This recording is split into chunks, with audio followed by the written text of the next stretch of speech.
In every community, there are stories that get told and stories that get buried. There are bridges that lift people up and gaps that pull people apart.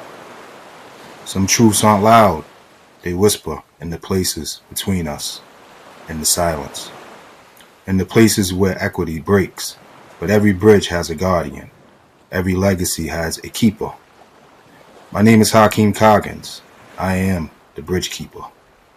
This is not a podcast. This is not a show. This is a movement, a journey across stories, struggle, and the gaps we must dismantle to make our community whole again. Here, we expose what's hidden. We honor the originators. We protect the truth. So welcome to the Bridgekeeper Series, where courage becomes clarity, where community becomes narrative, and where truth finally crosses over. Let's walk this bridge together.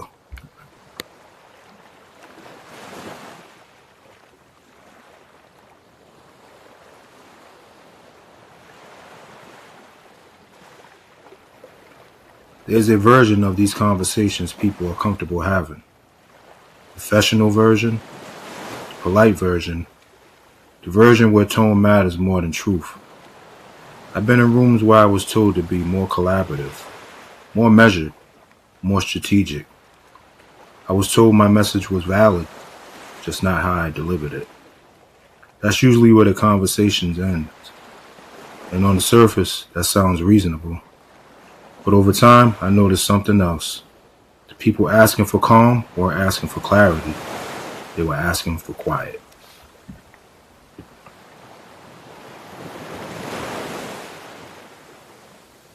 This wasn't one workplace. It wasn't one meeting. It wasn't one leader. It was the same pattern repeating in different buildings. Staff cycling in and out. Difficult employees quietly disappearing. Concerns acknowledged, then buried. Leadership protecting relationships instead of accountability. Institutions using the language of equity without changing behavior.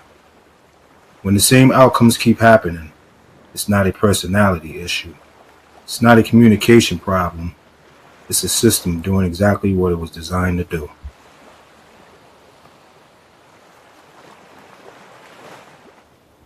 Here's what doesn't get talked about enough. What this does to people. Constantly editing yourself. Calculating every word. Wondering if honesty will cost you access. That doesn't build leadership. It builds anxiety. It teaches people that safety comes from silence. That growth requires shrinking. That survival means not being seen. And I know something else to be true. As a black man, I wouldn't get away with half of what others say or do in those same spaces. And everyone knows it. That's not emotion, that's observation.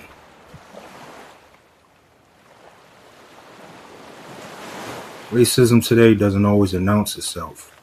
It shows up quietly, and who gets promoted, and who gets trusted, and who gets labeled difficult, and who gets told to soften their tone.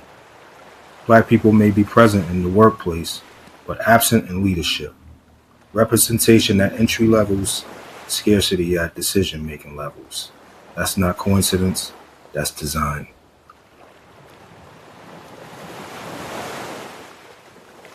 People like to say, anyone can rise if they work hard enough. But look around. In sports, black bodies dominate the field. Ownership rarely looks like the players. In politics, representation exists. Power stays concentrated. In nonprofits, black communities are centered and branded, while leadership rarely reflects the people being served. If tone policing worked, we'd see more black owners, more black decision makers, more black presidents. Instead, we see performance rewarded and challenge punished.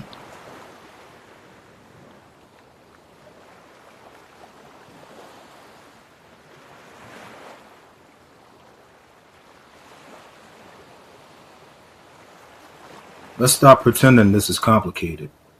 Dr. Martin Luther King Jr. did not die so his name could be managed. He did not march so his legacy could be diluted. He did not challenge power so institutions can grow comfortable using his name while avoiding his message. King didn't fight for inclusion, he fought for transformation. So when the center bears his name, claims his legacy, and black people are absent from real leadership. This is not coincidence. That is control. It is the system keeping the symbol while removing the threat, because king without black leadership is easier to fund, easier to market, easier to manage, but it's no longer king.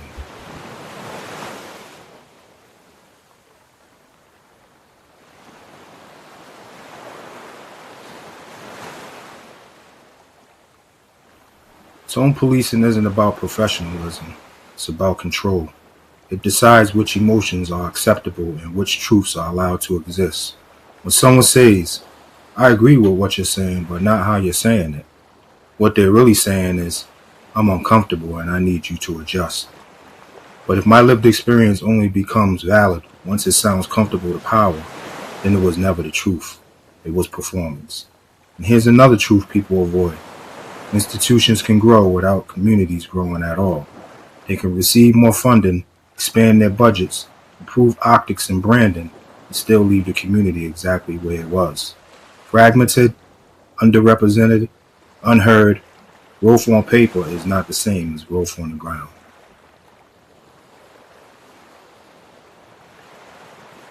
Some people quietly agree with this. They nod in private. They whisper it after meetings. They type messages they never send publicly. Others will digest this differently when they recognize themselves in the reflection. The silence has always been the price of comfort. Martin Luther King understood that. He spoke anyways. I understand something else. The game was already fixed for me long before I opened my mouth. So no, I don't fear repercussions. I don't fear exclusion. I don't fear losing access. That was never guaranteed to begin with. What I care about is documenting the truth while I'm still here to say it, so the youth coming behind me can recognize these patterns early, so they can name what's happening instead of blaming themselves. Because systemic racism didn't disappear, it just learned how to sound professional. The series was never designed to make people feel good. It was designed to make things visible. I'm not asking for protection, I'm asking for honesty. I'm not asking for comfort, I'm asking for accountability. If people don't grow, institutions don't grow. And if institutions don't grow, communities don't either. This series wasn't built to burn bridges. It was built because too many people were trapped on one side. I've said what I needed to say. The rest is choice. The bridge is now open.